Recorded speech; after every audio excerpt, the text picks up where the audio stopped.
We're delighted to have you here, and we begin each debate by having a chat before the actual debate begins with the gentleman who brought Intelligence Squared US to this stage, where we talk about a little bit about the how and the why now of the topics we're taking on. So please welcome to the stage Mr. Robert Rosencrantz.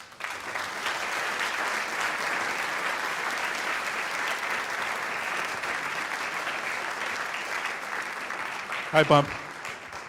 Hi, John. So in terms of the why now, I mean, we do have a presidential campaign going on in which immigration has come up. Is that any coincidence? Not a complete coincidence. Obviously Trump made immigration his signature issue. And it was one of the few topics that they actually had a few substantive beats on in the course of the presidential debates. I think it's a relatively low bar for us tonight. Right. And I'm very pleased to see this audience preferring debate to the World Series. Yeah, that's pretty amazing. Or maybe there's just a very, very, very high nerd factor going on here. No insult intended. There's a point we want to make about the motion language itself, in which we choose to use the term undocumented immigrants, but we know that in this debate that's not a neutral term. No, the term undocumented immigrants does sort of tilt the language a little bit in favor of the resolution. A term that might tilt it the other way would be illegal immigrants, or illegal aliens even. So we can't satisfy both sides on this language, but the point is that this is a debate about people who are not here legally. It's not a debate about immigration in general, which we've had in several different guises in the past. And given that, what do you think we want to be listening for tonight to gauge the quality of the debate and to help make our decision? Well, I think different people have a different personal life experience with immigration. So for a lot of people, they come up with very positive attitudes. Maybe their parents or grandparents or great-grandparents have been immigrants, or they employ immigrants in very high important technical jobs in their companies, or they work with immigrants that they like, or they employ immigrants in their homes and so forth. Or they marry immigrants. Or they marry immigrants. Yeah.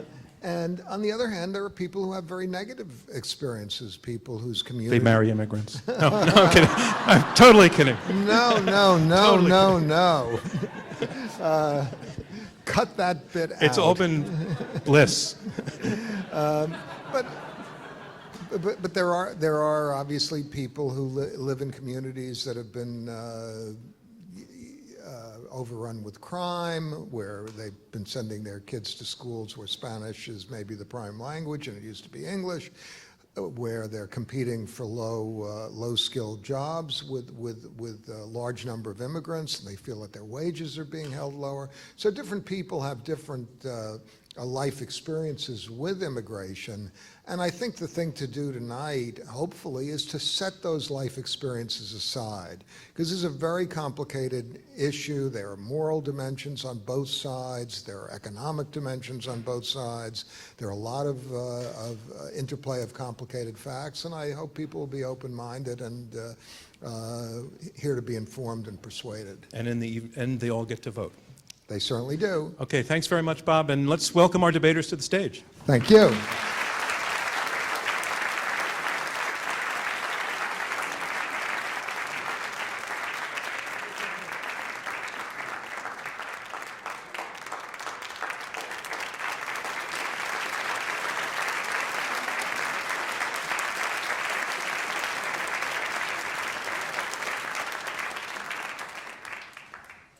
Thank you. That's very, very excellent applause. And I want to call upon it one more time to launch the evening. So it doesn't need to be as lengthy as that, but if you can give one more round of applause, we'll start.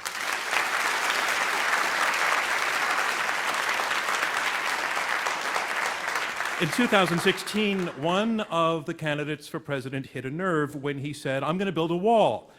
And then the question of what America should do about the 11 million plus immigrants who broke immigration law to get here or to stay here became central to the presidential campaign. while the proposed responses to their presence revealed significant differences in Americans' sense of right and wrong. They're here, these 11 million, but what is supposed to happen to them? And what would be right or wrong? Well, that sounds like the makings of a debate, so let's have it. Yes or no to this statement: give undocumented immigrants a path to citizenship. A debate from Intelligence Squared US. I'm John Donvan. We are at the Kaufman Music Center in New York City with 4 superbly qualified debaters on the stage who will argue for and against the motion, give undocumented immigrants a path to citizenship. As always, we go in 3 rounds, and then our live audience here in New York votes to choose the winner, and only one side wins. The motion again: give undocumented immigrants a path to citizenship. Let's meet the team that wants you to vote yes on this motion. I want to first say hi to Mary Elena Incapié.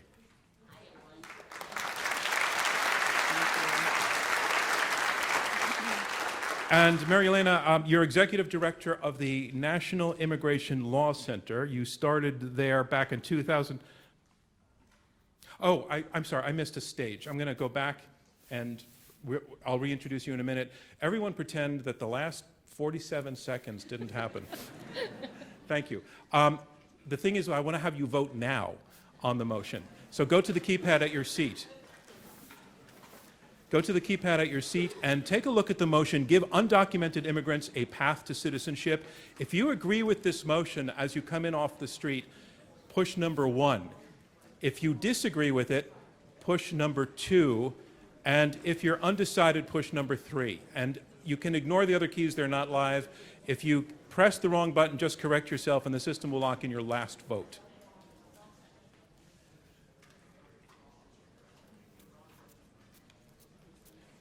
Oh, we have the wrong slide up on the stage. Also, I'm not wearing any pants, so I think we've got our 3 glitches out of the way now.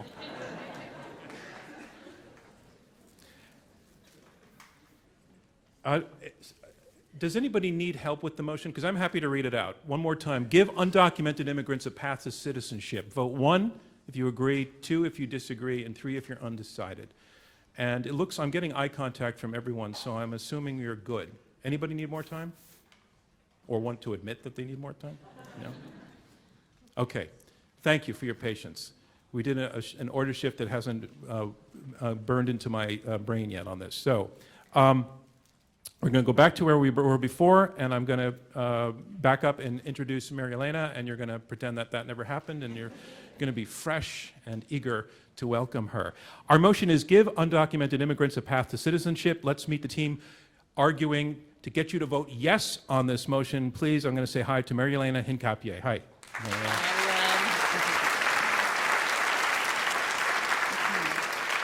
And Mary Elena, you are Executive Director of the National Immigration Law Center. You started back there in 2000 as a staff attorney and went on to give your whole legal career to the issue of immigration rights. And my question for you is, did you always have this goal? Is that where you saw yourself going?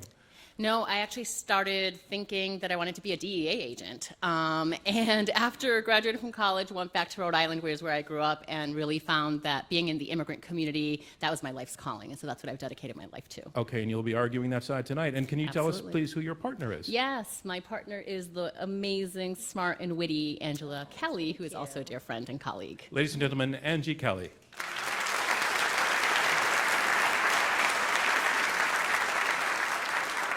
Angie, I've been invited to call you Angie. That's Please okay. Call me Angie. Okay, Angie. So otherwise I'd be scared. you're executive director of the Center for American Progress Action Fund and senior vice president at the Center for American Progress. You were its first vice president for immigration policy, but you left the organization briefly in 2014 to work as an advisor to the White House. What was your area? What were you advising them on? Yeah, it was pretty wonderful. I got to actually be a fly on the wall in the West Wing, and I was advising on the president's executive actions on immigration. And it was a pretty extraordinary time. It was really quite wonderful. Well versed in our topic then tonight. Yes. Ladies and gentlemen, the team arguing for the motion. Again, that motion is give undocumented immigrants a path to citizenship. We have 2 debaters who want you to vote no on the motion, and I'm going to try to persuade you. Let's first welcome Stephen Camarata. Hi, Steve. Hi. So the nature of your work actually means, and you're at the Center for Immigration Studies, you're director of research there, a lot of data. You do a lot of data work using data from the Census Bureau. And a number of years ago, the Bureau actually called you in and asked you, commissioned you to examine the quality of their data on immigration. So what sort of grade did you give them? Well, we did that work for about 5 years, and we gave them basically a B+, and we made some recommendations, which they mostly accepted. So the Bureau does a pretty good job of collecting data, and it's not easy. So your feeling is when we hear data tonight that comes from the Census Bureau, we can take it pretty Yes, you should say that's the best data there is, and it's reasonably accurate. Okay, thanks very much. And Steve, who is your partner? My partner is Rich Lowry from National Review. Ladies and gentlemen, Rich Lowry. Hi, Rich.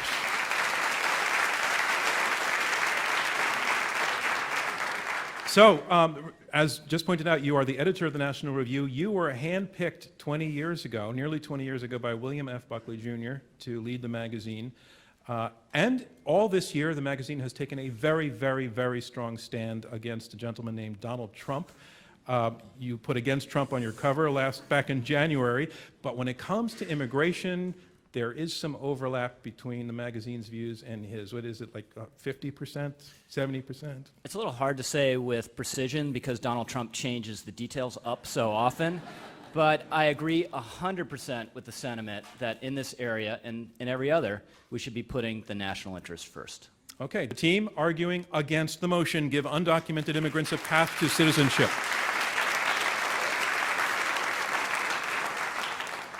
We move now on to round one. Round one are opening statements by each debater in turn. We will hear from all four of them. The motion again, give undocumented immigrants a path to citizenship. And here to try to persuade you to vote yes on the motion, Angela Kelly. She is Senior Vice President at the Center for American Progress and Executive Director of the Center for American Progress Action Fund. Ladies and gentlemen, Angie Kelly.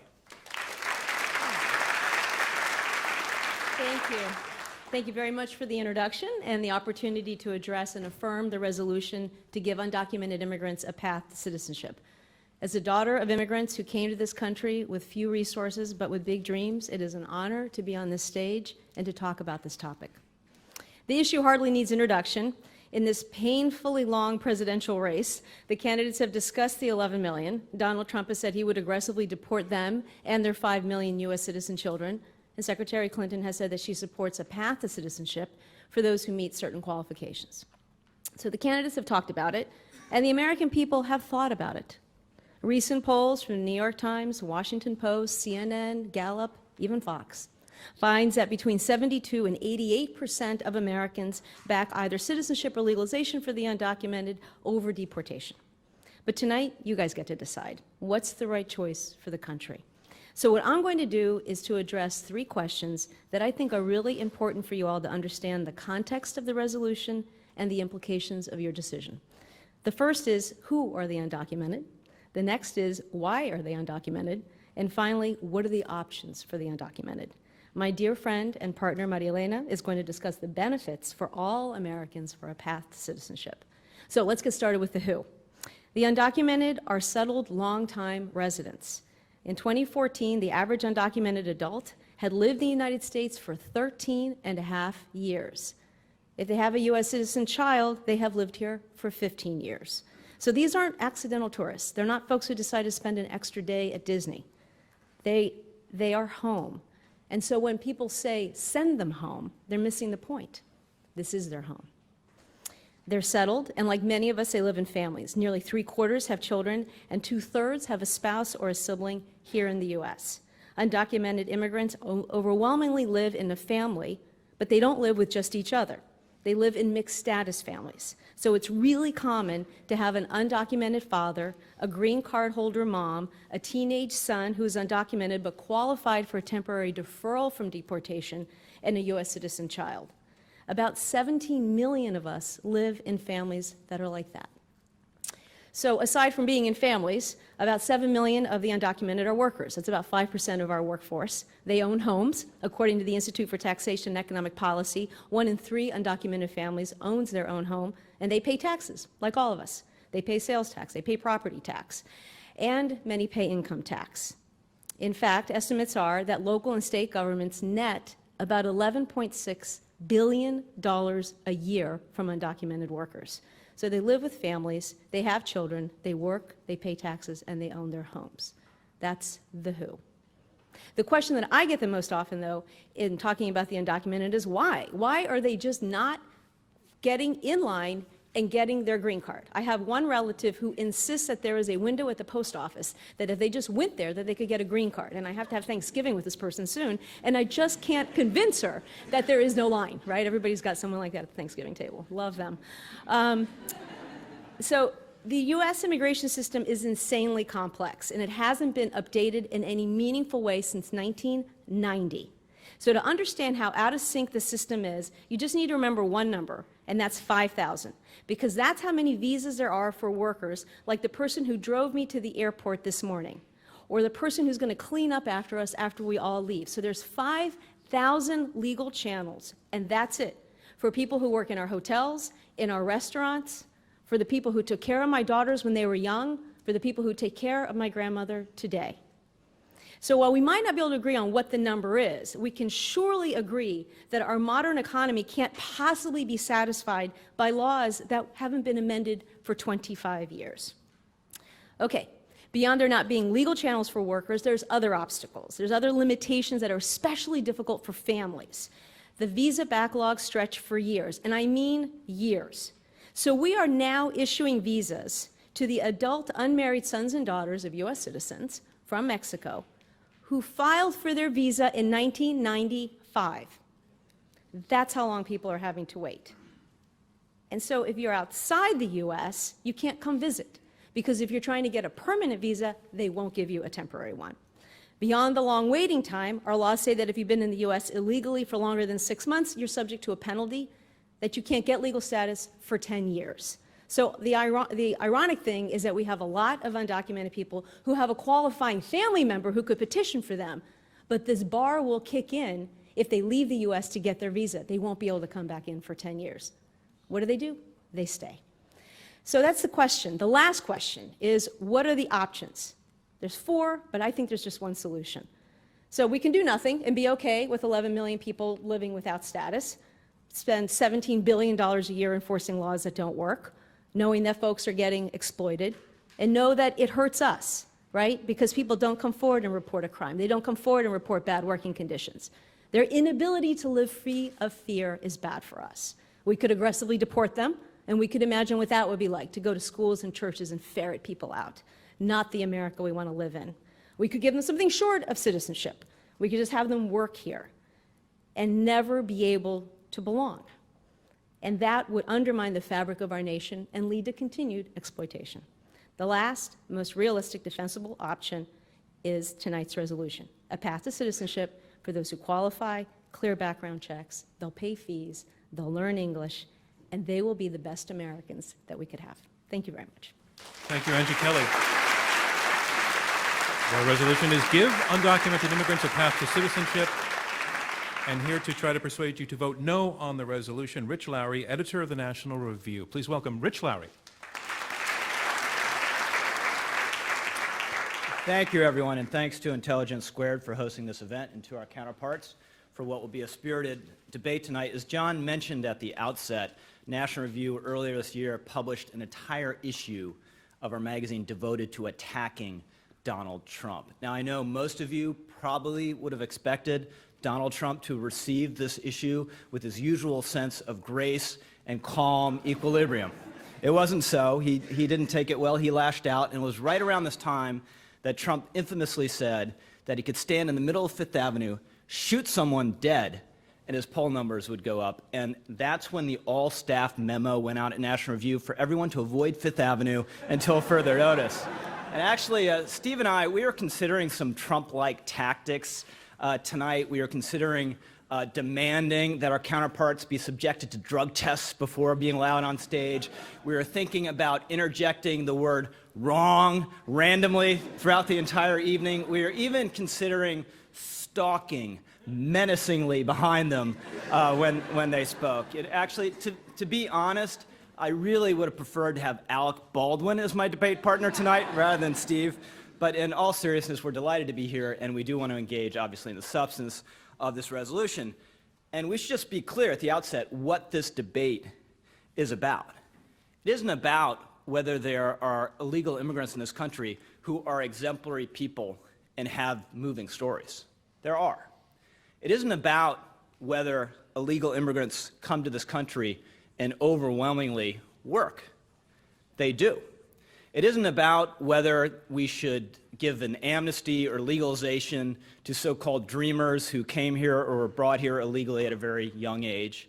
It isn't even about whether we should have a blanket amnesty or legalization for every illegal immigrant in the country, no matter what.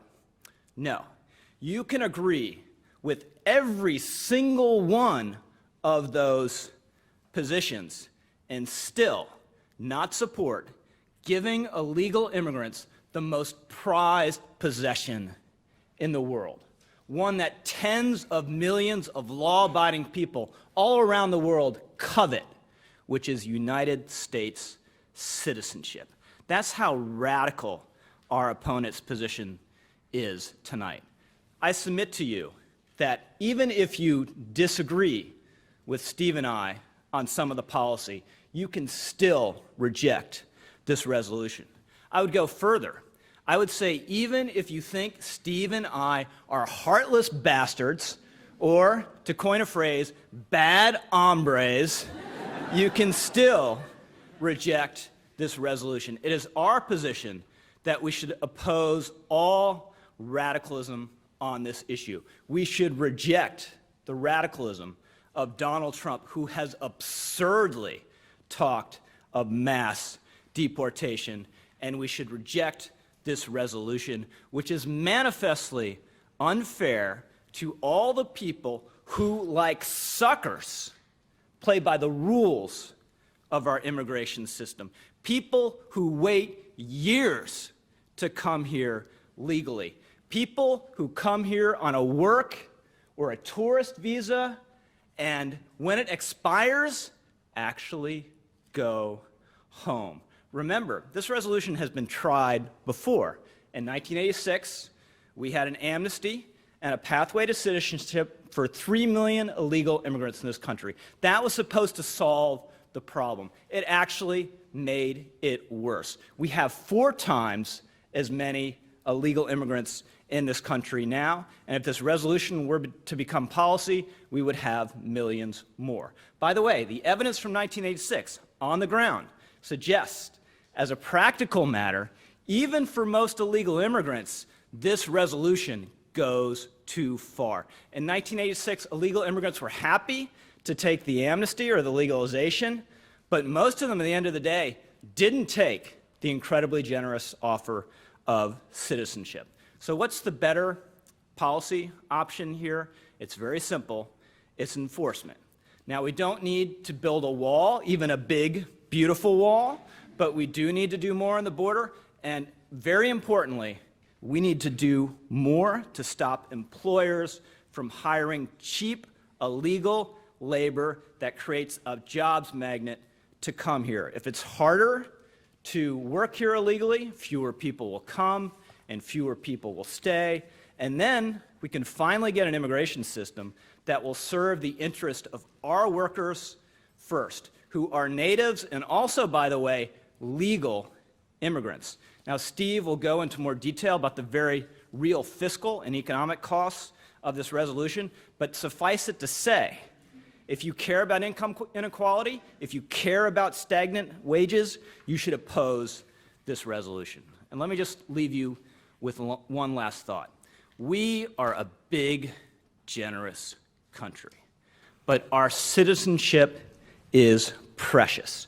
And whatever else you think about immigration policy, if you think we should have a broadly open system, or if you think we should have a tightly restrictive system, or maybe you think it should be somewhere in between, the bare minimum requirement for becoming a citizen of the United States of America should be abiding by her laws. Thank you very much. Thank you, Rich Lowry. And a reminder of where we are. We are halfway through the opening round of this Intelligence Squared U.S. debate. I'm John Donvan. We have 4 debaters, 2 teams of 2, fighting it out over this motion: give undocumented immigrants a path to citizenship. You've heard from the first 2 debaters, and now on to the third, here to persuade you to vote yes, Maria-Elena Hincapié. She is Executive Director of the National Immigration Law Center. Please welcome Maria-Elena Hincapié.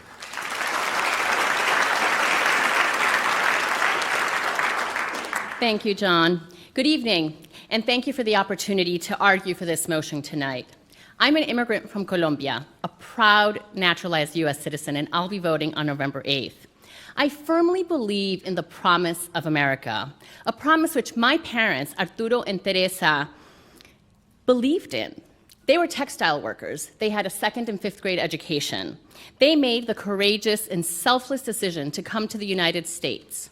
Why? For a better economic future for their children, just like millions of immigrants before and after them have done, including many of you who are listening and watching tonight. We're asking you to vote for this motion to give undocumented immigrants a path to citizenship for 3 reasons. 1, we are a nation of laws. 2, we benefit economically. And 3, it's good for our society. First, as a lawyer, I know that we are a nation of laws, but I also know that not all laws are created equal. We at the National Immigration Law Center work very closely with policymakers to draft and defend good laws, but we also sue over unjust laws, like Arizona's infamous racial profiling anti-immigrant law, SB 1070. The rule of law is important because it provides predictability, consistency, and, when applied well, not discrimination. Unfortunately, our immigration law is none of that. Our immigration laws are dysfunctional and out of date.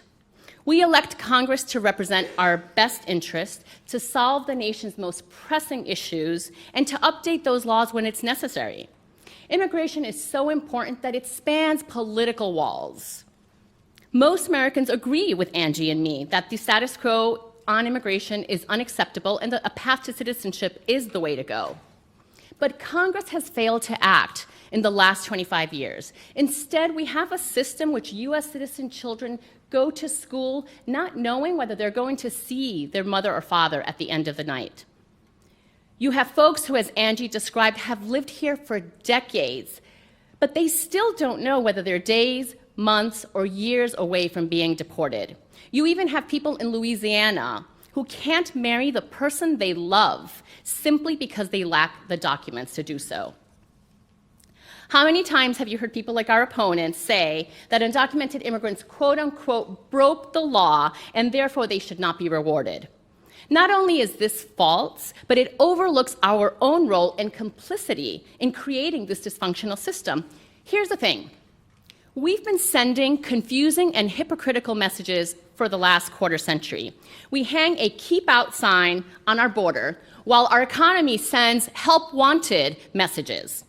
Similarly, our federal government says it's unlawful for you to work here without authorization. But if you're working and you're earning wages, you must pay taxes. Undocumented workers can't get a Social Security number, but the federal government gives them a tax ID number to pay their federal taxes, which benefits all of us.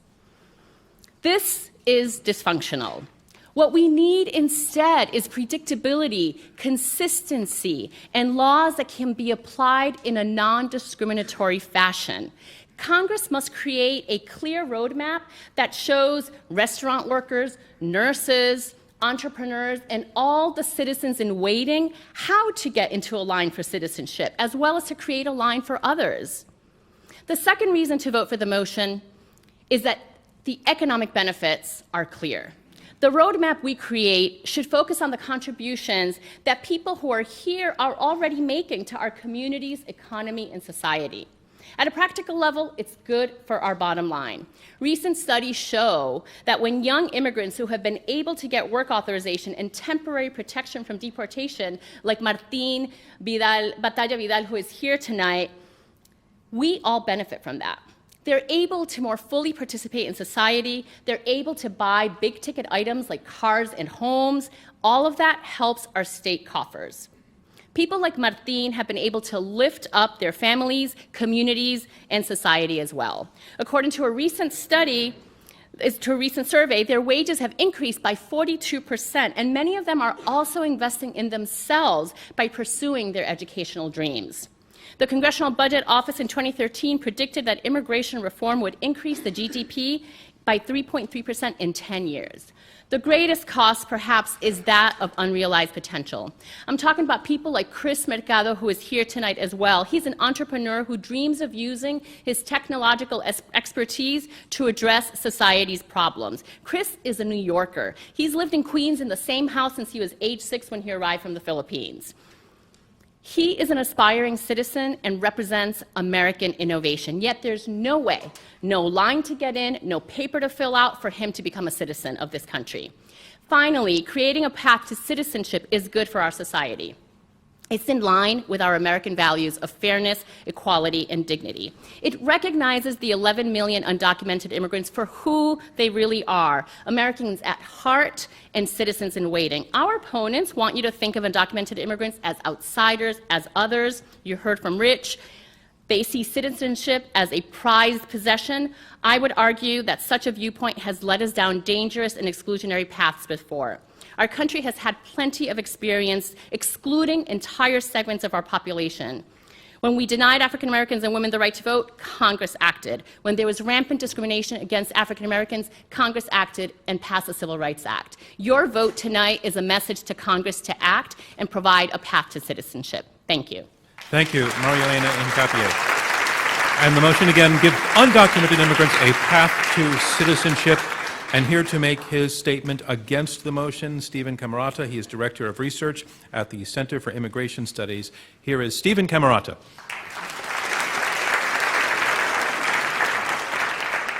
Well, I just want to thank IQ Squared for inviting me. This is exactly the kind of unemotional, fact-driven debate that we'd like to have, and we need more of. So my hat's off to you for an excellent program, and your goals seem to be unassailable. Let's start with some facts about the illegal immigrant population.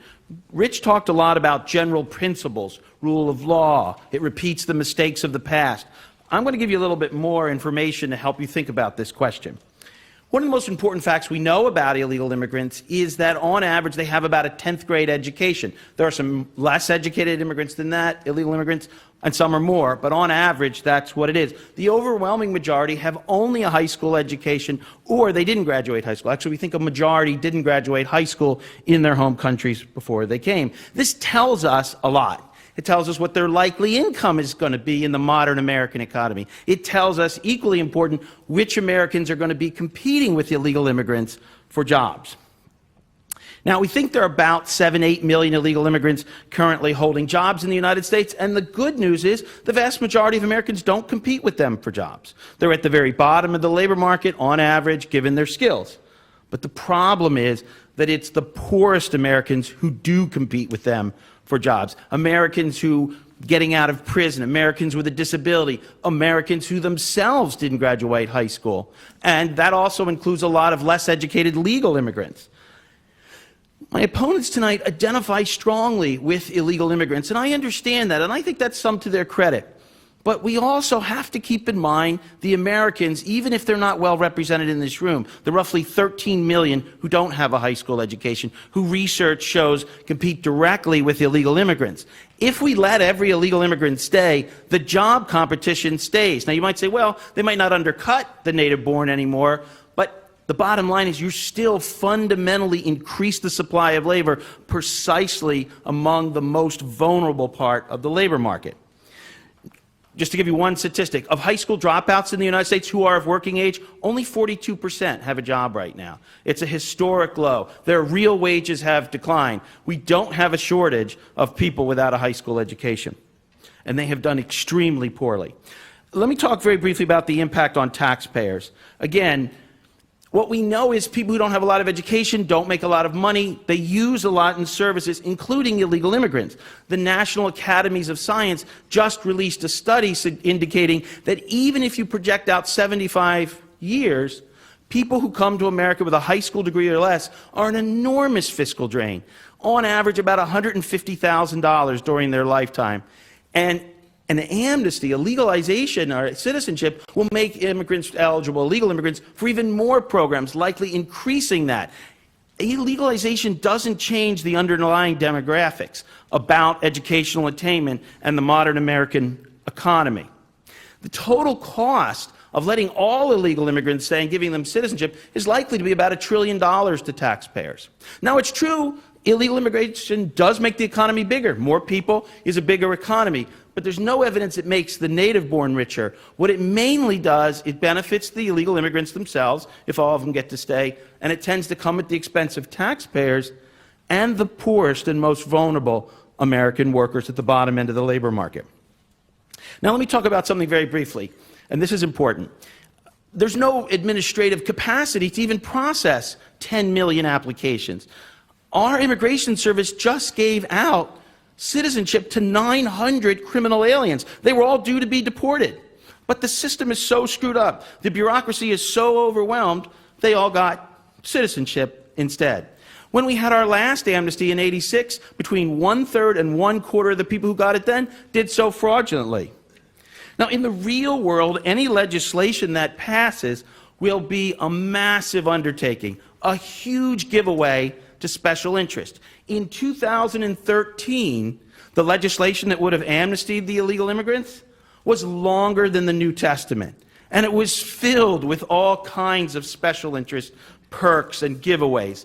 It was so complicated, no one read it. Everybody admitted they hadn't read it, and that's exactly what we're debating here. If we were to move to give citizenship to illegal immigrants, not only can't we process all those applications, but it would be the kind of legislation that we pass so often in Washington, where I live, one that no one reads and few people understand. Now, what's the alternative here? Well, the alternative is to start with something sensible, not rewarding everyone who broke the law. The alternative is to actually begin by enforcing the law. We're not doing that right now. Do you know that we have over 900,000 people in the United States who've actually been ordered deported by an immigration court, but we never followed up. So they're all still here, basically. That's our immigration system. You know how many employers? There are about 100,000 employers that hire illegal immigrants. Do you know how many got arrested in 2015? Maybe 50. That's our enforcement regime. So I'm proposing we actually try something we haven't tried before, which is enforcing the law. We control the border, we go after the employers who hire the illegal immigrants, we get the cooperation of local law enforcement. If even some illegal immigrants go home, it's good for American workers, it's good for taxpayers, it restores the rule of law. And it avoids this kind of radical idea that we should be handing out citizenship. And we don't need some big piece of legislation. Just enforcing current law would go a long way to moving the ball forward. Thank you. Thank you, Steve Camarota. And that concludes round one of this Intelligence Squared U.S. debate, where our motion is give undocumented immigrants a path to citizenship. Now we move on to round two, and in round two, the debaters address one another directly, and they also take questions from me and from you in our live audience here in New York. The team arguing for the motion that wants you to vote yes, Angie Kelly and Marielena Incapié, have said that they have portrayed undocumented immigrants as citizens in waiting, Americans at heart, that this is their home, that they are contributors, they pay taxes, they want to be Americans, but the process makes it nearly impossible. There are long waits to become citizens, that they talk about a system that is needed. The system that would be needed would be one that would be predictable and consistent, and they say that Congress needs to pass laws to show these people how to get in line and to show them where the line is. Like their opponents, they think that the current system is not functioning very well, but for different reason. And their opponents, Rich Lowry and Steve Camarota, they portray citizenship as the most prized possession in the world, and they say that it is manifestly unfair to give it to people who have not played by the rules and waited in line like many have already. They argue that enforcement of the current laws is the solution, that to the degree that the system is not working, it's because the rules that are in place are not being enforced. They also say that to try to offer a path to citizenship to 11 million immigrants now would cost a fortune, and that those who would pay the highest price would be the most vulnerable among native-born Americans, the poorest and the least educated, because they would be competing for jobs.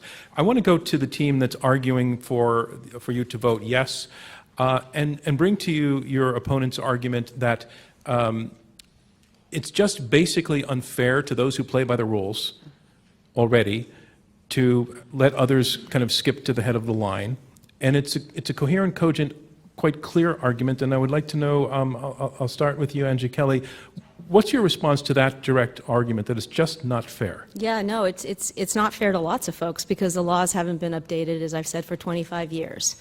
And we have a lot of people in this country illegally who are living with someone who has a green card or is a U.S. citizen. They have a qualifying family member. But as I try to describe, maybe not too clearly, what happens is that because they've been here without status, we punish them. There's a penalty, there's a bar, 10 years without status. So let's say I have a green card and I marry Steve because he's so super handsome. Steve, we're madly in love, right? You've been living here illegally, but I have a green card. So I could apply for him, right? Now it's a 2-year wait, but let's say that's okay. Now, he has to leave the U.S. to get the green card at the embassy in La Paz, Bolivia, because he's actually Bolivian, he doesn't look it. And when he tries to do that, they say, no, sorry, you were here illegally. 10-year bar, Steve, you're not coming back to Washington to live with your beautiful wife, Angie. That's the problem, right? So it's not so clean. Right? It's not as if we've got all the undocumented people living in one apartment building just being undocumented and breaking the law. It's because we have a broken system. All right, let me take it back to Rich Lowry, who made the point originally. And so your opponent is saying that the situation is more complicated than your position allows for. Well, first of all, let me say Steve is a very lucky man. Thank you. Look, of course it's unfair. Gallup did a survey recently around the world, and there are about 120, 150 million people who want to come here. And our opponent's position is, yeah, you get not only just to stay, but to become a citizen if you jump the border or if you overstay your visa. Now, in particular instances, there may be complications, there may be sympathetic cases, but to have that general rule as a matter of category, you're going to make it possible for all these people to be citizens is manifestly unfair. We've all known people who've grappled with the immigration system, which is a nightmare, but most of the people we know do everything they can to stay within the rules. And the idea that illegal immigrants are Americans at heart, I think is a little hard to take. They're workers at heart. They come here to earn more money than they can at home, and they oftentimes send a lot of it at home. But in 1986, they were given the opportunity, you can be a citizen. What mattered more to them? Staying and working. So this is a key weakness in our opponent's case. Every single problem they identify can be dealt with an amnesty or a legalization without going all the way to citizenship. Let me take it to Marielena. Sure. A couple of things I would point out. One is this notion, I think what you're saying, Rich, about citizenship. It's not as if people were to become citizens tomorrow. They would apply and then become citizens tomorrow. Look, the last bill that the Senate passed by bipartisan vote included a 13-year wait. What we're saying is create a line, create a path to citizenship, let people know what the criteria is. That bill in particular, and every bill that's been out there, has included a penalty, background checks, people have to show that they've paid taxes. There are all of these things that people would need to do to earn citizenship, and they would be on this path, which again, the last bill would be a long and arduous path. What I think I hear Rich saying, is that for people in that position, and part of the problem here is we're generalizing about a lot of people, okay? Yeah. Let's acknowledge that. So everybody's in different situations. Sure. But I think that the bottom line principle he's saying is that if you're here now in that status, you're farther up in the line than somebody who is, sitting in Guatemala who would like to come here. Yeah, that's a great point. But this is what's been contemplated in legislative proposals, is that we clear out the family backlog, right? So that Steve and I can be reunited much more quickly. And there isn't a single undocumented person who gets legal status until that family backlog is cleared out. Yeah. Because that's, again, the complexity and how these are interlocking. But these requirements you mentioned, they're almost always entirely window dressing. The penalty that illegal immigrants are going to pay. Are you really going to make a poor illegal immigrant pay $10,000 fine he or she can't afford?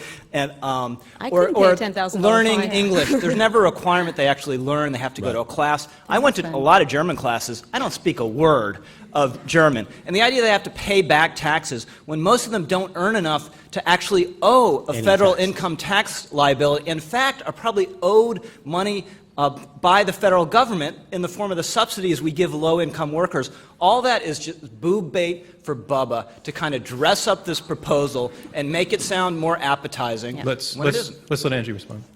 Wow. I'm not sure who Bubba is. Yeah. Look, you don't need to learn German to go to work every day. You don't need to learn German so that you can call a doctor when your baby is sick. But immigrants who are here, they want to learn English. They know that that is their ticket to a better life. And that is a ticket for their children for a better life. So you're saying Wait, that- So what I'm saying is, let's look, bring in Steve next. So you're saying like, it is we will- window we will dressing. That enforce requirement in law is window dressing. Right, You're I mean, going to say they're going to do it anyway. The requirements that they'll learn English, So why is that it in they'll there? pay taxes. Absolutely. That we have to go through background checks. That we will know But you're- who you're is in contradicting this yourself. country. Rich, Makes hang a on. lot more sense than the status quo where we don't know. And they're subject to exploitation. And it makes us all more vulnerable. Steve. Right. Rich has a really great point. What advocates have done... At least Steve thinks so. If I lost Steve, I'd be in real trouble.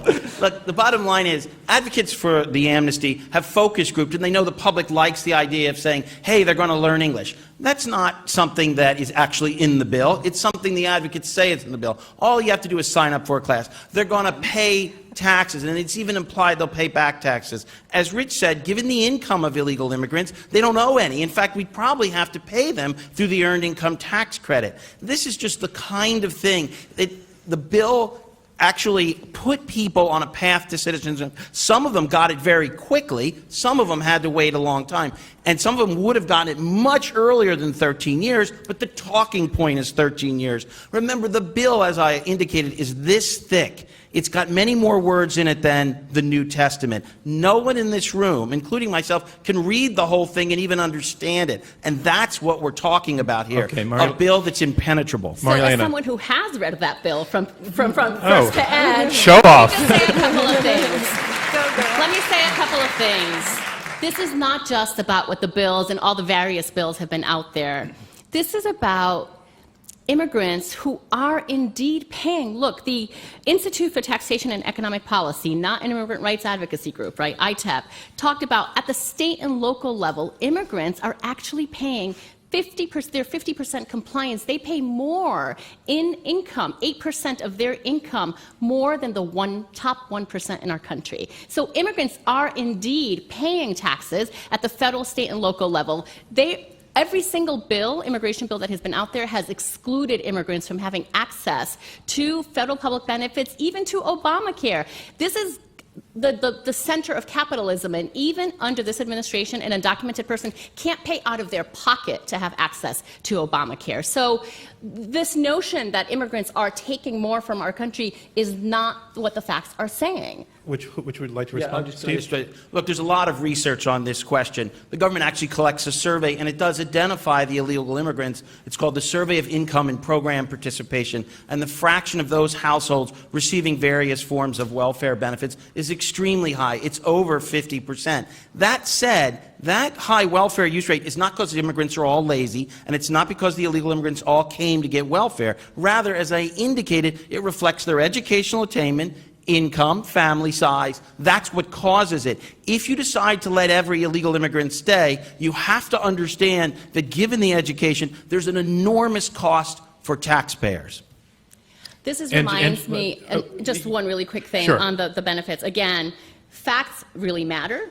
And the Social Security Administration's actuary says undocumented immigrants are contributing into the Social Security and Medicare system $13 billion a year, 13 with a B, billion dollars a year. Between 96 and 2003, undocumented workers paid $90 billion into the Social Security and Medicare system, benefits that they will not access, they will not be able to access. Let's let that point land and let your opponents respond. Rich, do you want to respond to that? Well, look, we have a tax system in this country that is set up to benefit two categories of people. One, Donald Trump, who doesn't pay any federal income taxes. Undocumented workers pay more than him. And two, low-skilled workers who are working but aren't making a lot. The tax and the welfare system are set up to help exactly those kind of workers. Remember, most illegal immigrants from Mexico are high school dropouts. They don't have a high school degree. They come here, they want to work hard, but it's very hard for people with that level of education to thrive in our society, let alone to contribute to the upkeep of our federal government through their taxes when, again, most of them aren't earning enough to actually pay federal income taxes. So this fiscal argument completely falls down. Which of the two, Angie, do you want to So here's the good Angie news, Kelly. guys, is that if people get legal status and they are able to naturalize and become citizens, then they are able to get jobs that better match their skills. The person who drove me to the airport is probably like a doctor in Nigeria. He drove me to the airport, and we know people like that. So you will have a better complementary, where workers will actually be doing the jobs that they are trained for if they are able to Okay. get But citizenship. That's a very tightly Right- focused, but right I'd now- like to hear your response Really to quickly, that. even Yeah. if I accept that argument, that's no reason to give that person citizenship. And that's, again, the weakness of your case is you're not actually defending the resolution. You come up for reasons for legalization. You're not telling us why citizenship is imperative or good for the country. Well, go Okay, ahead so and let's take talk it. about what the alternatives are, right? So what There's would you one do? person Shoot, out there shoot. who really... Yeah. I got Steve and that guy. So what are the alternatives, right? Do we round them up and deport them all? You said you didn't want to do that, right? Do you like the status quo? Do you think that makes sense? Steve seems to be really upset about it because of the impact that you claim it's having. Do we give them less than citizenship and have them be in a second-class status? What we know about that is that people actually earn less. It's not good for you to be in a second-class status where you're at the mercy of your employer. That's not a good thing either. So just tell me, guys, what is the answer? What are you going to do? And we have a dark history in our country of having people in second-class status. Stephen? Look, we tried this before. The reason that an amnesty and legalizing everyone and giving them citizenship doesn't work is we know it doesn't work. We did it in '86. We gave almost 3 million people citizenship, and we ended up with 12 million or 10 million illegal immigrants now. The solution here is to begin not with something radical like citizenship for everybody who broke the law. The solution is to actually enforce the law. That's what we need. If we can get some illegal immigrants to go home on their own, some will be deported, it's good for American workers, it's good for taxpayers. On the question of whether illegal immigrants pay taxes, absolutely. My own research shows they pay well over $10 billion, and that was years ago. That number's got to be $50 billion illegal immigrants likely pay in taxes. But based on the evidence we can collect, they're using about $100 billion in services. And again, it's not their laziness, it's not that they all came to get welfare, is it reflects their education level. And I should put out, when we look at legal immigrants with that level of education, we get basically the same numbers. When we look at the native-born with that level of education, we get basically the same numbers.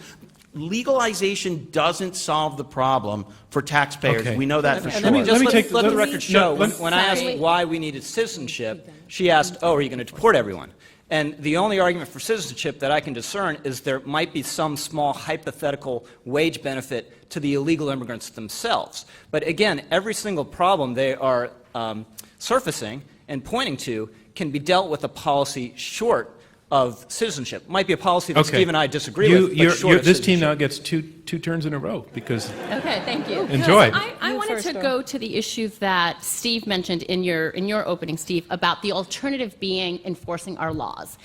Well, you heard from Angie and I that what we have not updated our laws in 25 years. The only thing we have done is enforce our laws. In 2012, the federal government spent $18 billion on border and interior enforcement, more than all federal law enforcement agencies combined, more than did DEA, ATF, FBI, Secret Service, U.S. Marshals. I can go on and on. That is not where we should be spending our law enforcement dollars, but we have been, and this administration has actually deported more people than every previous administration in the last, since Eisenhower, basically. Angie? And then separately, I'm so sorry, just one go last ahead, go thing, ahead. is They seem to, actually, you know what, I'll save this argument for later. Okay. You're concerned about workers The reason I'm breaking in, shortly. Don't forget it. I do want to take it to you, Angie, is because Marielena's answer didn't respond to the point that was made, that I want to just know what the response is. And your opponents are saying that while indeed, as a whole, the 11 million undocumented immigrants pay taxes, they require a great deal more than they're paying in taxes in terms of public services. And I want to ask your response to that. First Angie. of all, they're not eligible for public service. So what Steve generally is really pointing to is their children who, yeah, they cost. God knows my kids cost, right? So we count them as a cost, the immigrant household, where kids are expensive, but then they grow up. Why doesn't and that hurt your argument? Sorry? Why doesn't that hurt your side's argument? Because all children, I mean, what would be the alternative, right? And all children are costly because we spend money educating them.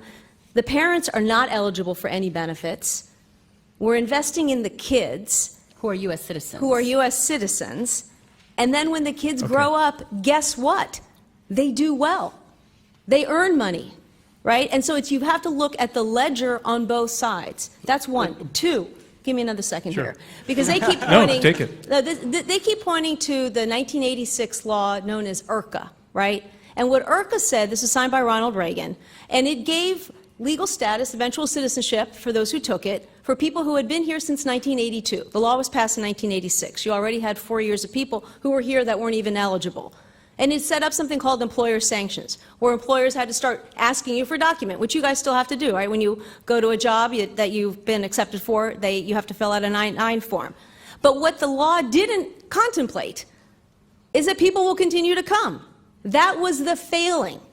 It didn't anticipate a future flow. So people would come with smugglers, not with visas. That's what has to change. And this notion that that was some kind of a magnet, that's not true.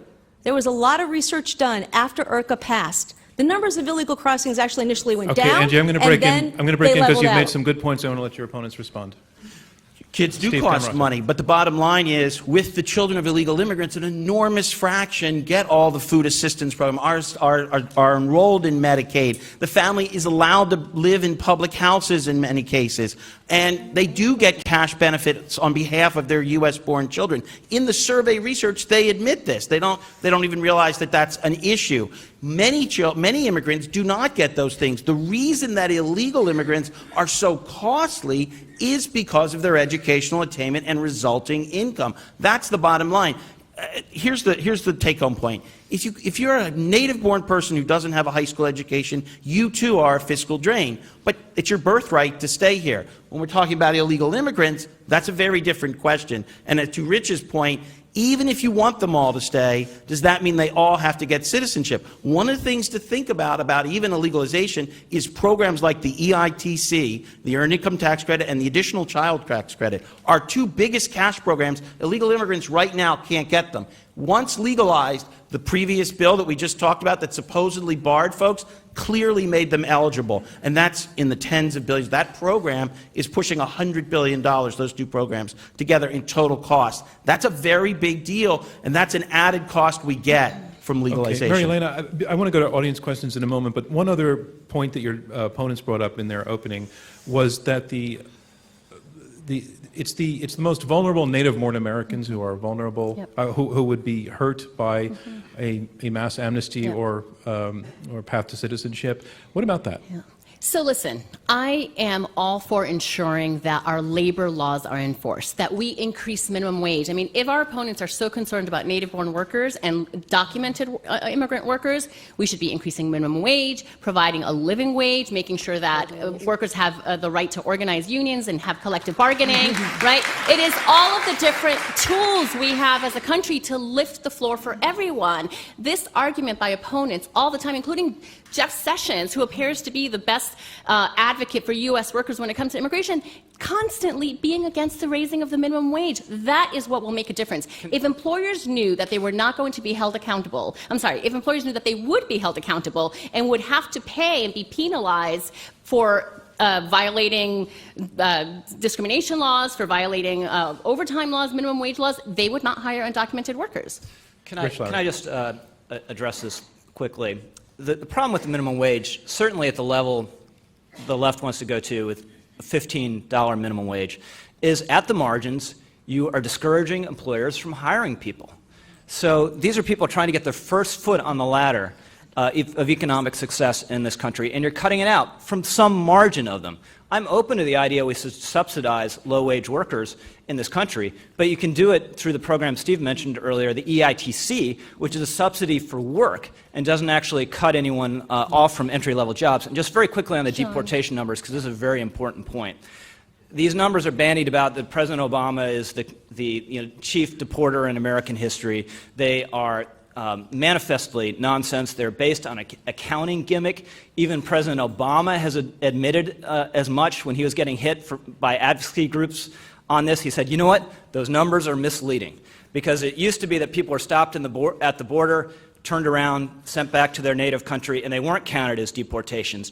All of a sudden, the Obama administration started counting them as deportations, and interior enforcement has been gutted in this country. The former head of the ICE is on the record saying if you're once you get inside the country, you have very little to fear from deportation. Let Marielena respond. Can you do it briefly so that we can get to questions? Two things Sure. on the minimum wage. In California, we have increased the minimum wage. And guess what? Farm workers, guess who's applying for farm worker jobs now in California? U.S. workers, because it now pays a living wage, and farm workers have access to overtime. So that's one piece. Second, on enforcement, let's forget about the statistics for a minute, but there's a reason why in the immigrant community, families have been separated. Children have been put into foster care because there has indeed been an increase in interior enforcement. That is the reality on the ground. That is why the immigrant rights community has gone against President Obama and has called him deporter-in-chief. It is the reality on the ground. It is happening. It has devastated No, it's entire not. communities. Interior deportations have been declining pretty much every year. Every year, the Obama administration. Look, there's a reason why you said don't pay attention to the No, I'm statistics saying, on but this one, leave because you can aside the actually look it up. numbers. You can actually look this one up. This year, the Casey numbers have Stengel said, decreased, but great the New York numbers Mets have in manager. fact increased because of the appropriations that Congress has provided. Okay, I'm going to go to audience questions. I just want to mention that on our app, you can listen to our debate on the minimum wage, available through the Apple Store and Google Play. It's very Nice successful. segue. This is why John's the moderator. Yeah, there you go. Ma'am, you're wearing an orange scarf. If you stand up, the mic will come down from your right-hand side. And if we could ask you to tell us your name very briefly and then come out with a question on topic. Thanks. My name is Joy, and I suppose California accepted migrant workers have been exempt from minimum wage, and so we pay, I don't know, what, $2 an hour or 50 cents a day or whatever it is for migrants to pick our crops.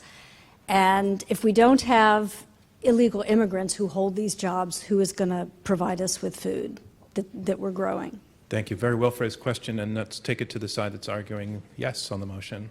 I think the reality is Marielena. undocumented workers, probably without a path to citizenship, will continue to pick our crops, and that is the status quo that many of our opponents want. Look, a lot of it, at the core of the status quo, is corporate greed. Employers who want to keep earning a profit off of paying substandard and poverty wages. I entirely agree with that. In that I entirely agree with that sentiment. industry are that, look, the vast majority of people who are picking our crops are undocumented, right? And when they pass these very restrictive state laws in Georgia and Alabama, oh my God, who's going to pick the Vidalia onions? What about the peaches? Mm-hmm. And they waited for U.S. workers to show up, and guess what? They didn't. So we need to get real here. We benefit, guys. Mm-hmm. We benefit for what we spend in the grocery store every single day. And so it's a question of, like, I don't know, it gets down to the morality of it, John. It's sounding like you're... What are we going to do? It's sounding like your opponents are agreeing Let with Steve you on disagree this. first, and then I'll agree. All right. Okay. Oh, No, a that's split. what- No. Let me say this. About 5%, maybe 4% of all illegal immigrants work in agriculture. When you think of illegal immigrants, the one group you should never think of, and this is from the Pew Hispanic Center, but I agree with them, is farm workers. It's a trivial fraction. 30 years ago, it was a fascinating question. But the vast majority of illegal immigrants compete with natives for service jobs, construction jobs, things like that, in light manufacturing and so forth. We know, we have a pretty good idea what the labor costs are. So I would like to see wages rise a lot for agricultural workers. It's hard work. I did some of it as a kid when I was young. I think it'd be great. We know that when you buy fresh fruit and produce, only about 6% of the cost actually goes to the person who picked it. So if we did let wages rise and reduced immigration and encourage more illegal immigrants to go home, and wages doubled in that sector, and all of that was passed on to you, the most increase you could have was about 6%, and that would be a good deal. Now, obviously, we'd probably see a lot of mechanization. We'd move away from head lettuce, which is mostly done by hand, to bag lettuce, which is now mostly done by machine. But I think if you want agricultural workers to make a decent wage, you can't tolerate constantly adding more workers. Rich, you want those workers to be scarce. Did that cover it for you? Clearly, Steve is the leafy green expert on our side of this question. I was just going to say, this is exactly the right point. Employers love illegal labor because they can pay them less. Yeah. And the idea the American economy would grind to a halt if we had less illegal immigrants is completely false. Almost every single occupational category you can come up with is dominated by natives. And if you can't find someone to cut your grass or to drive your cab or whatever it is, you know what you can actually do? Now, this is a radical concept. Hold on to your seats. You can pay your workers more. That's On right. that we agree. Yep. You agree? Yeah. Okay. So one area that we agree, we think the solution is different, though. Right down the front here. The mic's coming down the aisle for you. Hi, my name is Nasib, and I'm a recent immigrant from Syria, a legal one. My question is for the side. No one was going to ask. I'm just saying. My question is for the side arguing for the motion. Let's say if there were an amnesty for next year, what happens in 2015 when there's 30 million undocumented immigrants? Do we also give them citizenship? Say it again? Let's say if there's an amnesty next year, what do we do in 2050 if we have more illegal immigrants, if we have 30 million illegal immigrants? That's a great question. And this is where the interconnectedness of this issue is really important to understand. What we need to do is to update our legal immigration system. We want people to come with visas, not with smugglers. Remember the 5,000 number. We need to create wide enough channels so that people come here legally for jobs that we need them to do. We need a dynamic system that isn't just a fixed number that's picked literally out of the air 25 years ago about how many visas we're going to have in different employment categories. And we do need to make it so that employers pay a price if they hire someone that's without authorization. And we do need to have border security. But we still have the 11 million who are here now. And the question is, what are we going to do about them? Look, the bill that passed the Senate in 2013 didn't just give citizenship to illegal immigrants, it doubled the flow of new immigrants into the United States. And that's one of the reasons it died in the House, and that's one of the reasons there was so much public opposition. It doubled the number of guest workers and the number of green cards. Why do we have limits on immigration? Is it because we're mean and ignorant? No. It's because we worry about the absorption capacity of our schools, of our physical infrastructure. We want to assimilate and integrate immigrants. We want to think of them as our fellow Americans. We want them to think of themselves. And you have to have those things at a manageable level. Right now, there are about 33 million legal immigrants in the United States and maybe 10 to 12 million illegal immigrants in the United States. Angie's position is not only do we give citizenship to everybody here, but we have to dramatically increase the level of legal immigration. What does that mean for workers at the bottom end of the state? Position. Yeah, that's not that what she is said. not what I said. That's What I exactly said you is that the we system need we to have make now. sure that we have to bring in. Remember, we're everybody people married. want Wait a to Listen minute. to me. We're gonna Let's clarify. we're going to we're This is going like a typical marriage Let's right stop. here. This sounds like a Trump and Clinton debate. hold it. We're going to rewind the tape and see what you actually. good. No, let's let you. Can you in 2 sentences say what you said she said, and then let her say what she said she said? 2 sentences. Yeah, she endorsed the bill in 2013 that doubled the number of immigrants coming into the country. I did, yes, I think the bill from 2013 was an important and smart move. That was a bill that the Chamber of Commerce and the AFL-CIO, organized labor, supported that legislation. And you don't think that they're not worried about American workers? And yeah, the number of green cards increased because guess what? We propose that over time they go to the undocumented. And I don't think that's a bad thing, right? So it wasn't like fling the doors open, anybody gets to come in. No, absolutely not. We have a right, a sovereignty to control our borders and to bring folks in who want to belong. Absolutely. But we do not have that system in place now. employers don't have that opportunity to find a needed worker, and they have to show that they can. I mean, that really was the genius of this bill. And I'll tell you guys, it didn't fail. The House of Representatives, controlled by Republicans, didn't say no to a bill from the Senate that Barack Obama wanted to have passed. It wasn't because of the numbers of green cards. It was for a lot of other reasons that gets much more to the heart of the dysfunction of our Congress. But you guys have a chance to vote now, dispassionate, and really think about what do we do about the 11 million.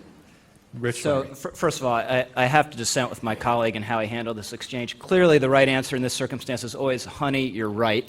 There you go. But look, this was a very acute question because you're never going to have enough visas to satisfy everyone who wants to come here. Again, that Gallup survey, 120, 150 million people around the world want to come here.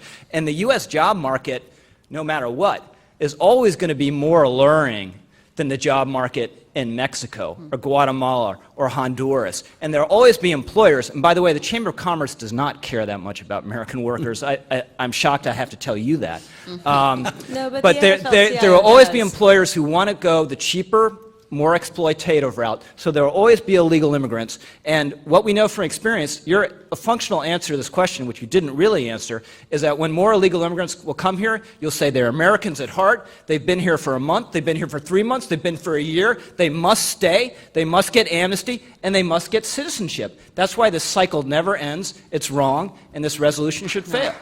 That's super good. Yeah. So the reason the cycle never ends is because we have not updated our laws in 25 years. Our laws haven't kept up with the global reality of which we're in. Tonight's motion is only about the path to citizenship for undocumented immigrants. It is not about the complexity of our entire immigration law, which is what this recent exchange is, and we should have a separate debate on that, which really does address your question about legal immigration and refugees and how do people come in the future. Tonight, we are talking about what do we do about the mothers and brothers and parents and workers who have been here for more than 10 years, in the majority of them, who are contributing to our society and who have no way. There is no path, there is no line, there is no process. That window in the post office does not exist. So we need a path to citizenship to address the folks that are here. And separately, we should be updating our immigration laws on a regular basis based on what's happening in the world. We should be looking at our foreign policy and making sure that our foreign policy isn't creating more people having to come. Same thing with our economic and our free trade policies. All of those things contribute to migration flows. Okay, I need to step in. I need to do a little bit of business. I want to remind you that we are in the question and answer section of this Intelligence Squared U.S. debate. I'm John Donvan, your moderator. We have 4 debaters, 2 teams of 2, arguing it out over this motion: give undocumented immigrants a path to citizenship. And I also want to draw attention to our earlier debate on 2 debates we've done on immigration policy that are available also through our app at any time. Let's see, sir, in the red necktie and blue shirt. Thanks. Hi there. I am a child of immigrants. My father came in 1968, more than 25 years ago, and applied for a visa, got a visa, worked nights, went to school during the day, sent me to college, sent me to law school, after which I worked in the U.S. DOJ Executive Office Immigration Review, helping on asylum cases. My dad did it the right way, and the question I have is about fairness. Shouldn't we reward that path to citizenship? Isn't that the right way that we should be rewarding? Absolutely. Yes, And my absolutely. parents actually followed a very similar path. Same here. I completely agree with you, Let's see what the other which side is says. why every proposal Well, that- let me know that we got I'm a sorry, good, clean I thought agreement. it was directed at me. Oh. No. Look, Oh. look, the question, it's a great I'll come back question. to you. The Okay, fairness no question is absolutely spot on. And consider this. Once you've amnestied 10 million people, maybe 12 million, assuming we don't have the kind of fraud we had before, then it could be many more. How do you then enforce the law after that? Doesn't it make it seem arbitrary? It seems like you're just picking on people, because the last time you had 10 million illegal immigrants, you let them all stay and gave them citizenship. How can you make the case for enforcing the law once you've done this? And I Okay. think that's a key question. It Angie? seems very hard. Angie, I cut you off, so you move forward. Yeah, it's okay. Gotten used to it here. So at the risk of repeating myself, in contemplating this very, very basic issue of fairness, there has not been an immigration bill that has been written in the last many years that I've been a part of that doesn't first address the backlog, that doesn't first reunite family members first. And not a single undocumented person gets a green card or gets on that path to citizenship until that backlog is cleared out. And I just want to go to another point, though, because Wait, I feel a little bit, may I just say something? No, wait, no. There's There's something that's not making your sense to me in your answer, and I may just not be getting it. Okay. He's not asking a question about whether it's fair for family members who are waiting to be reunited with their families. He's talking about, I'm assuming, somebody who's starting cold in another country, doesn't have a family member. That person, your Yes. father, you're saying, had to come second under the system No. solution you're talking about, would have to come second to a family reunification Reunification, yeah. happening here. Yeah, So that's no, what I'm not getting your answer as an answer to the question. Exactly. Okay, so when you look at the proposals to revamp our immigration laws, there is a recognition that there are people who are waiting outside the United States for their visa to come due. I told you that, folks from Mexico who have an adult child that they've applied for, 1995 is when they applied for that visa. And they have been waiting, absolutely. So what the proposals do is they say, we're going to increase these green cards for people who've already qualified, right? They have a family member here, and we'll bring them in first. And then over time, that 8, 10, 12-year line that Marilena described, the people who are undocumented can then get their green cards. So they do have to wait in line behind the folks that are part of the backlog. Let me just get back to a point, though, because I think that it's very inaccurate and frankly unfair, the characterization that we think that anyone who comes after 1 month or 3 months, you get amnesty. That's not true. I'm not sitting That here was a little defend- glib. Did you mean that Yeah, literally? Look, if everyone who comes here is currently is an illegal immigrant, is an American at heart, there's a limitless number of Americans at heart living abroad who will come here again. And no. your solution has to be deportation, but in your terms, or letting them all stay or become citizens. So which is it?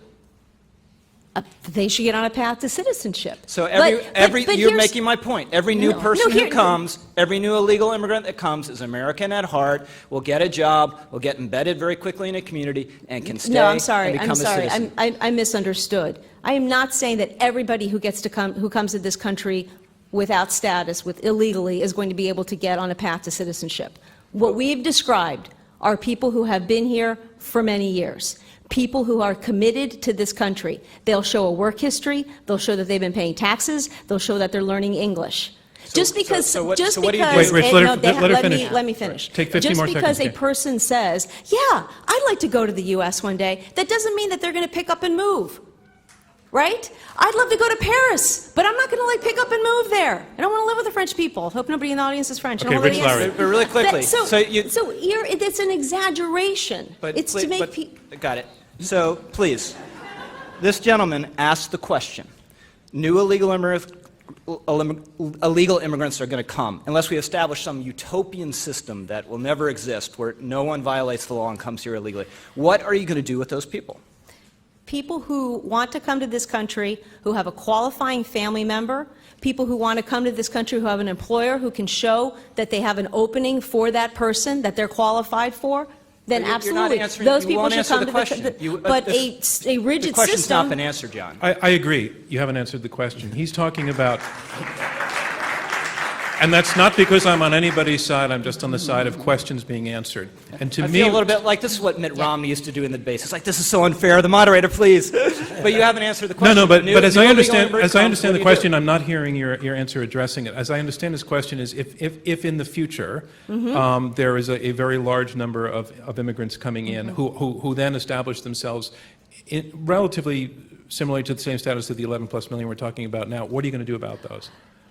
We have an enormous amount of resources going into our border, right? So there are, at this point, the lowest rates of unauthorized immigration in 30 years. If people come to this country and they don't follow the rules, then yes. If they You'll do don't what? have What's yes? the kinds of What's yes? equities, then What's yes, yes? we We absolutely should do what? can move to deport those people. Deport But- them. Oh, this.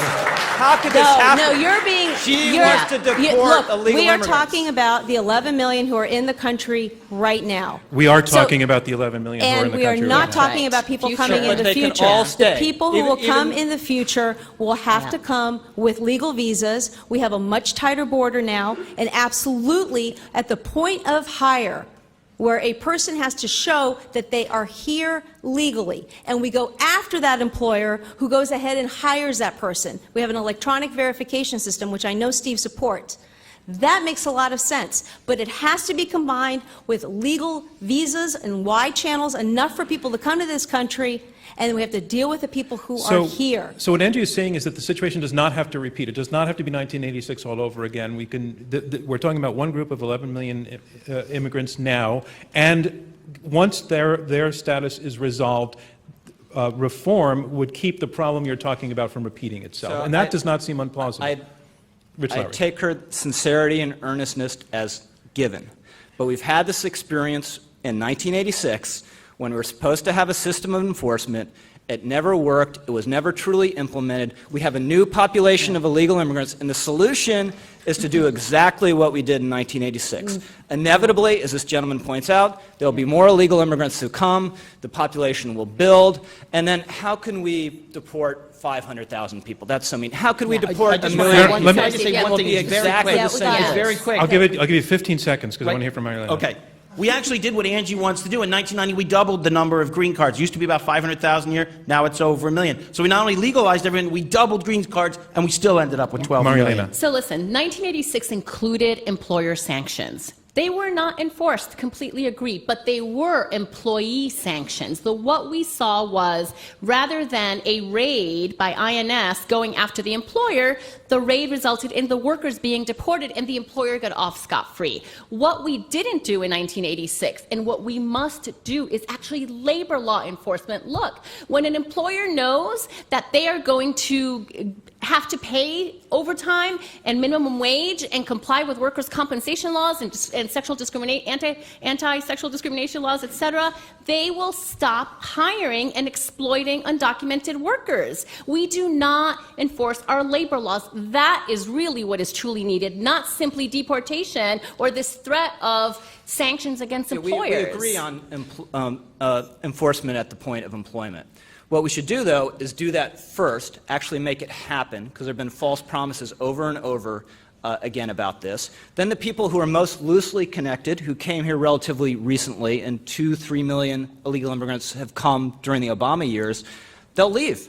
It'll be harder for them to get jobs. The number of illegals coming to this country declined during the recession because it was harder to get jobs. These are people. They respond to incentives like we all do. And then maybe if we reduce the population, we can think about other solutions, but we don't just hop immediately to I want to try to Just squeeze in really one more quickly, question. John, I'm so sorry, just really quickly.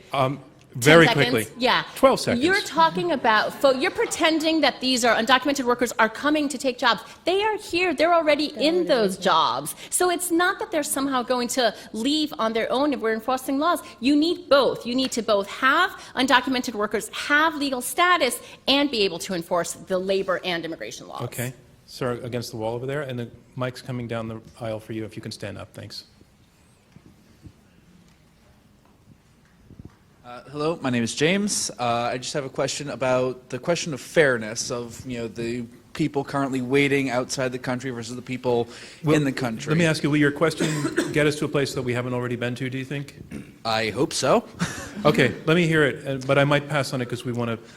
If a path to citizenship was created for undocumented immigrants, could that possibly also benefit people waiting outside the country, that they now have an Yes. easier path to citizenship? Yes, I think Yes. that the side has actually made that argument quite strenuously, Yes, so there I am are a going to number of pass. undocumented people here who have a Ma'am, close family right there. member that would benefit. If you could stand up, and a mic's coming, yep, you have the pad in your hand, thanks.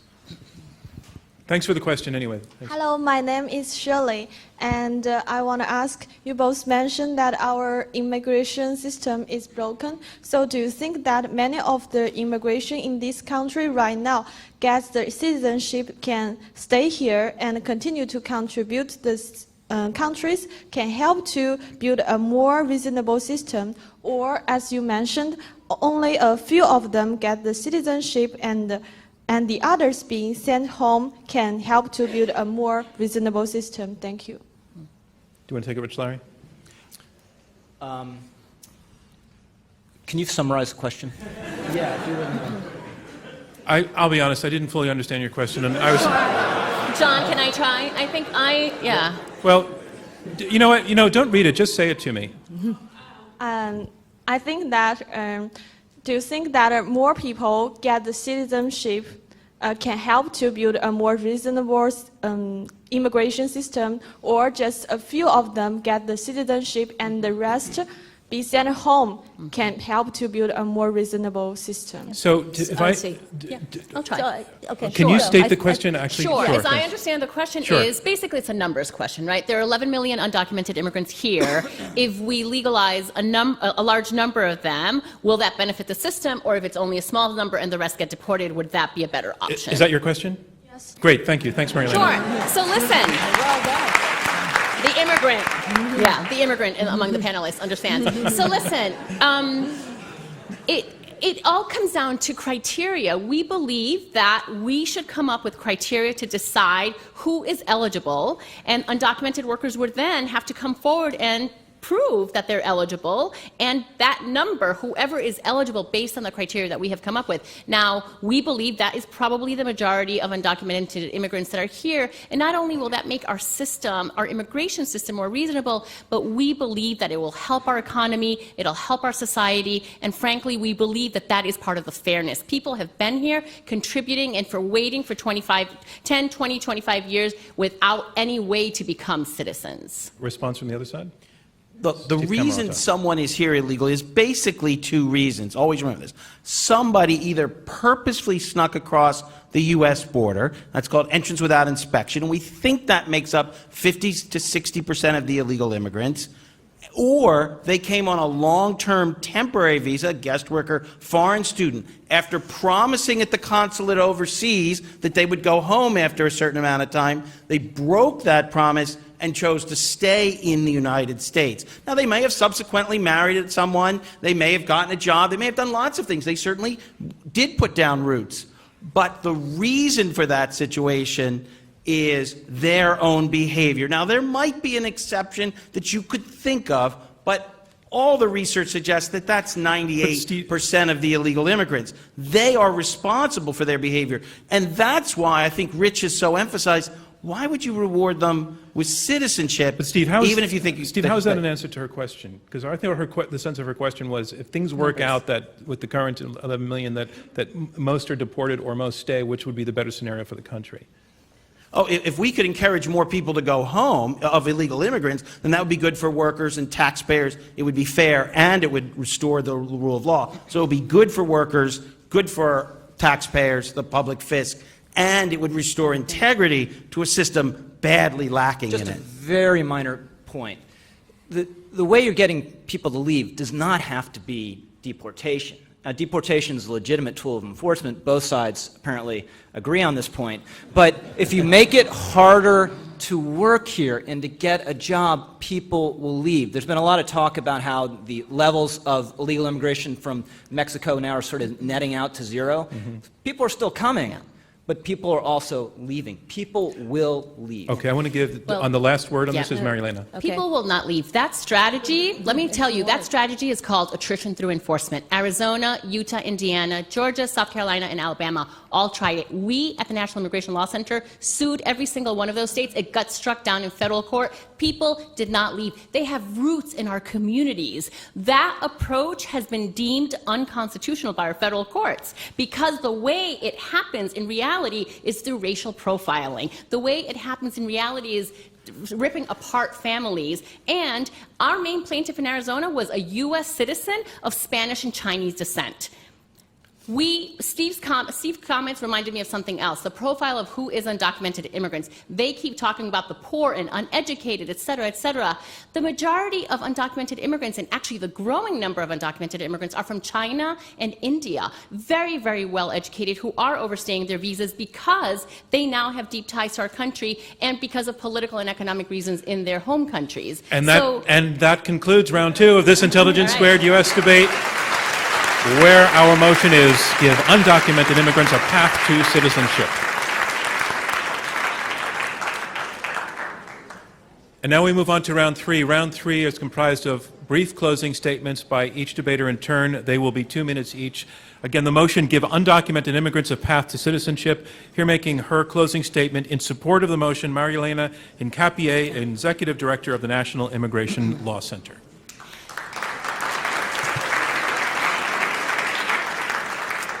Thank you, John. And thanks to all of you for sitting so patiently through this debate and our arguments.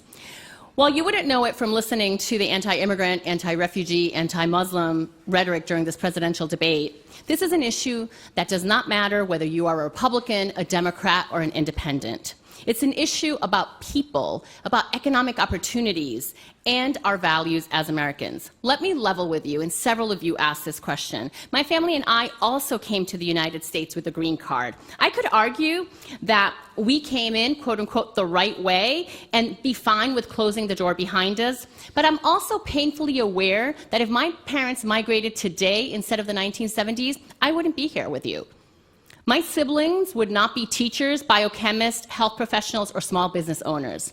But I continue to believe in the promise of America. I believe that people like Mercedes Garcia, an aspiring citizen who's been in the United States for 18 years, should have the same opportunities that my family did. Mercedes is a single parent because her husband was deported 5 years ago, and she hasn't seen him since then. She's raising 3 American daughters. The oldest is 18 and will be voting in Colorado for the first time on November 8th.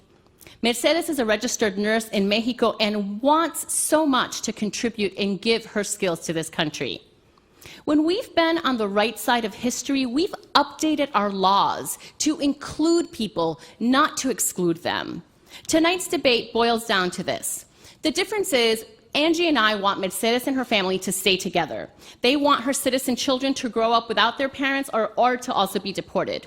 The difference is we recognize that America as a whole benefits when people like Mercedes can fulfill her full potential and pay even more taxes. Our opponents want to deny Americans those contributions. Providing a path to citizenship sends a powerful message to undocumented immigrants that we are one community, one country. They are part of us, and they should have the ability to be fully invested in the country we all call home. Please vote yes for the motion to provide undocumented immigrants a path to citizenship. Thank you, Marielena Hincapié.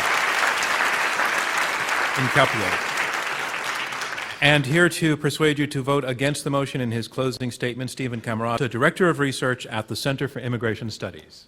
Well, thank you. And again, I want to thank Intelligence Squared. Look, I've spent a lot of time talking to you about data and why I think that the case should not be that we should let all illegal immigrants stay and give them citizenship.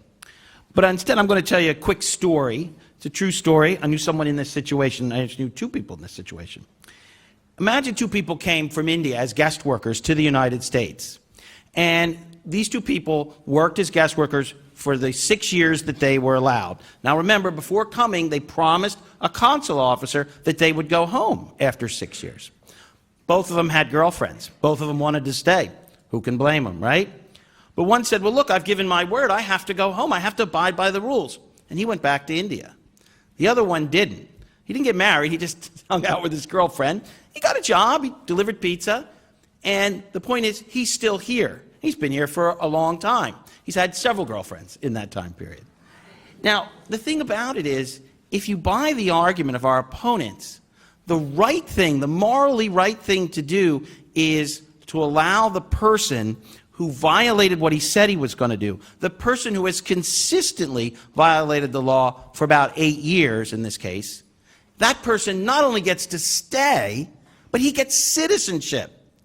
And the poor slob who did what he promised, who obeyed the rules, is stuck back in India thinking, What? I'm a sucker. If I had only broken the law, if I had only broken my promise, if I had only violated the law, if our opponents are successful, I could have stayed too. And not just being allowed to stay as a guest worker, I get American citizenship at the end of this process. So when you think about people, think about those people, and think about that poor Slav in India who did what he was supposed to do and now is so much worse off if our opponents did get their way.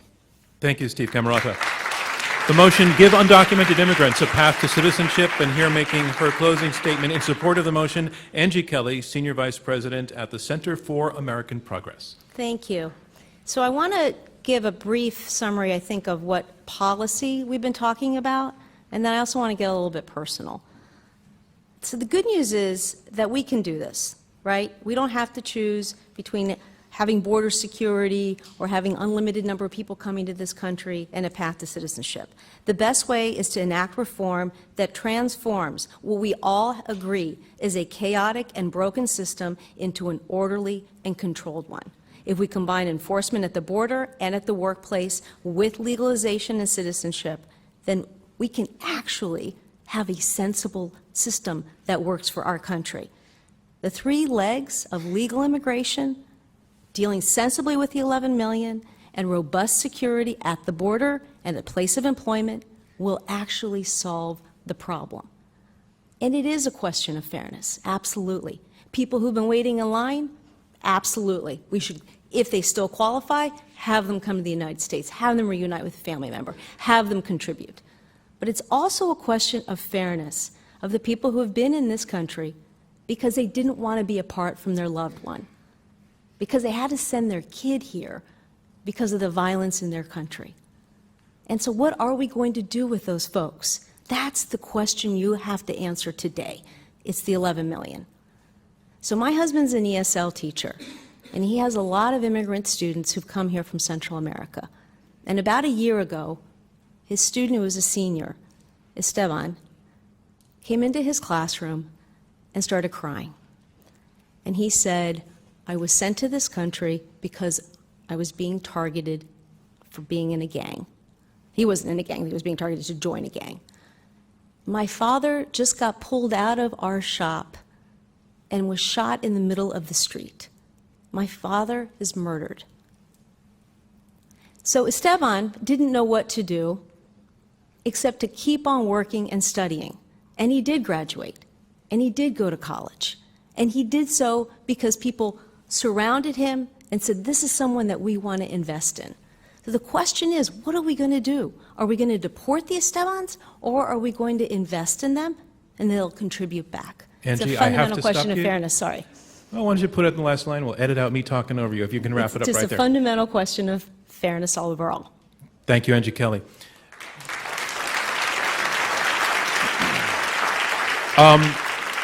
Rich Lowry, in fairness, I'm going to give you 2.5 minutes if you need it. Well, if you all will allow me... Let me first introduce you, just for the record.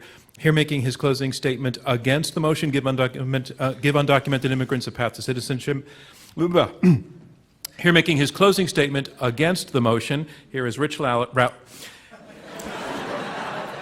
Here making his closing... See, the clock gets off and I lose everything. No, it's okay. Here making his closing statement against the motion, Rich Lowry, editor of the National Review. So if you all allow me one last Donald Trump-esque point, I'm sure all the polls are going to show that Steve and I won this debate tonight. But let me just say how much I appreciated this exchange. You guys were awesome, and it was great being up here with you tonight. And we have a very diverse audience here tonight, all sorts of points of origin, all sorts of points of view. But I submit to you there's likely one respect in which this audience is pretty uniform. I imagine people here overwhelmingly have college degrees and are doing pretty well in life, or you wouldn't be in Manhattan in the first place. And I submit to you it can be difficult for people like us to realize how hard it can be for someone actually to get a low-skilled job in this country if he or she is down on her luck. I used to do some work with an outfit here in Manhattan, helping men who might have been temporarily homeless, might have had a drinking problem, might have had a problem with addiction, get back on their feet and get a job again. These guys were applying to be janitors. They would have been so grateful to go somewhere and sweep a floor and get paid something for it. And what we are doing, in effect, is importing a massive amount of foreign labor to compete with those guys. Why? Of all the people in the country, are we going to have an immigration system that makes it harder on them? We're not doing that to CEOs. We're not doing that to lawyers. We're not doing that to accountants. And there is no other country in the world that does it this way, that just willy-nilly lets people come and stay if they happen to get here. Canada, nice open Canada, what do? They actually emphasize skills. They have a system that emphasizes bringing the people they want to bring who can thrive in this country and not make it harder for the people further down the income scale. So I say, for that reason and all the others that we have adduced this evening, this resolution should, must, and has failed. Thank you, Rich Lowry. And that concludes round 3 of this Intelligence Squared U.S. debate, where the motion is, give undocumented immigrants a path to citizenship. Okay, we're going to have you go back to the voting now. Now, what I want to explain is the way that victory is determined in one of our debates is it's the difference between the first and the second votes. So we're looking to see how the votes have moved, how they have changed, and it's the team whose numbers change the most in percentage points who will be declared our winner. So take a look again at the screens. Push number 1 if you want to vote yes for the motion, push number 2 if you want to vote no, and push number 3 if you became or remain undecided. And we'll have the results of that vote in about 2 minutes.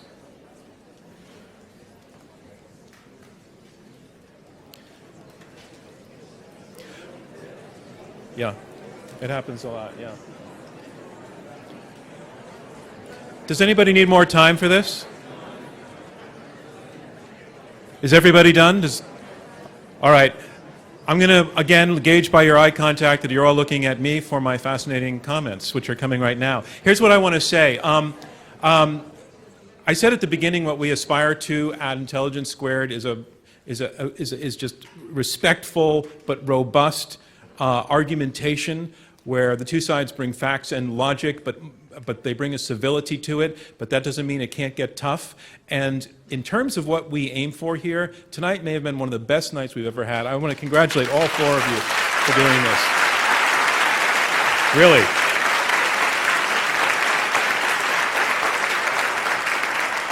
It was even done with a sense of humor, and also to everybody who got up and asked a question, including the gentleman, the question that I passed. There's no disrespect whatsoever in passing on a question. It takes a lot of guts to do that, and the questions were really served the conversation tonight. So thank you to everybody who got up and asked a question. I want to say this, this app I've been talking about and the fact that we've done more than 120 debates and we have many, many, many more to come. We're very proud of that record and of our library of debates already, and you really can see all of them on our website, and they really are going into schools now. But I want to say this, that we do all of this as a nonprofit organization. Intelligence Squared is a nonprofit organization, and we depend enormously on donations from members of the public. So and we really mean it. I know it's a cliche. No donation is too small. Really, no donation is too small. So you can make a donation by going to our website, and it'll be obvious there where you can donate. And it would help. Our plans for the future are just to do more and more of these, and potentially more in a year. And we love having audiences like you connect with us this way. So check out also our website now has a way that you can log in and join the debate and actually get a score from us on your level of debate and civility, not just from us, but from your fellow participants. It's a website where we're trying to actually crystallize the idea of civil debate that everybody can take part in. That's all of you, so take a look at that. After the election, We're going to be going to Washington, D.C. for our second debate there this season in partnership with the National Constitution Center. And the issue we're going to be looking at is gerrymandering. We're going to be looking at what the impact on the political center is of gerrymandering. And we know that President Obama has recently talked about the issue, and he says after he leaves office, redistricting reform is going to be one of his top priorities. Among our debaters, we're going to have Chris Jankowski. He is the former executive director of the Redistricting Majority Project, known as Red Map, and also David Daley, who's author of a book, I can't actually say in front of everybody, but the last part of it ends in UCKED, and it's a book that examines the particular effort made after the 2010 election, a very deeply reported book on how the Republican Party attacked the issue of redistricting to its benefit. On November 29th, we're going to be back here at the Kaufman. The motion we're going to be debating will be Obama's foreign policy is a failure. And we think that's going to be quite a hot ticket also. And to get tickets, you can go to our website and find out the rest of our season lineup there. Okay. So I now have the final results. The motion is this: give undocumented immigrants a path to citizenship. Remember, it's the team whose numbers change the most between the first and the second vote that determines our winner. In the first vote on the motion, give undocumented immigrants a path to citizenship, 66% voted yes, agreed with this motion, 10% were against, voting no, and 24% were undecided. That's the first vote. Let's look at the second vote. The team arguing for the motion, their first vote was 66%, their second vote was 55%. They lost 11 percentage points. Let's look at the team against the motion. Their first vote was 10%, their second vote was 37%. They went up 27 percentage points. It means the team arguing no to the motion, give undocumented immigrants a path to citizenship, are our winners. Our congratulations to them. Thank you from me, John Donvan, and Intelligence Squared US. We'll see you next time.